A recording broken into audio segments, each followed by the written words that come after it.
ভাইয়া আপু আমার ভিডিও যারা আপনাদের আমার ভিডিও যারা আমার আইডি থেকে তুলে তুলে আপনাদের আইডিতে ছাড়েন, তো দয়া কইরা আমি বলছি নিজের যোগ্যতায় ভিডিও করেন, বানান, ঠিক আছে?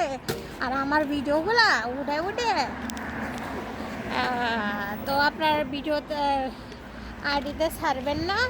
আর আপনাদের যদি মা বোন থেকে থাকে আফু আর ভাইয়া, ঠিক আছে, তাহলে এত পিসি কমেন্ট আর ভিডিওর মধ্যে লেখা যেতে কর আপনার ঘরে কি মা বোন নাই, আছে না? না, যদি মা বোন না থাকে তাহলে আপনি একটু যেমন তাই করতে পারেন, ঠিক আছে? আর যদি মা বোন থাকে তাহলে আর এইরকম করেন না। মেয়ে মানুষের সম্মান দিতে, স্পট দিতে ইয়ে করবেন। সবসময় মেয়ে মানুষের মার চোখে বোনের চোখে দেখবেন, ঠিক আছে? ওকে, ভালো থাকবেন, আল্লাহ হাফেজ।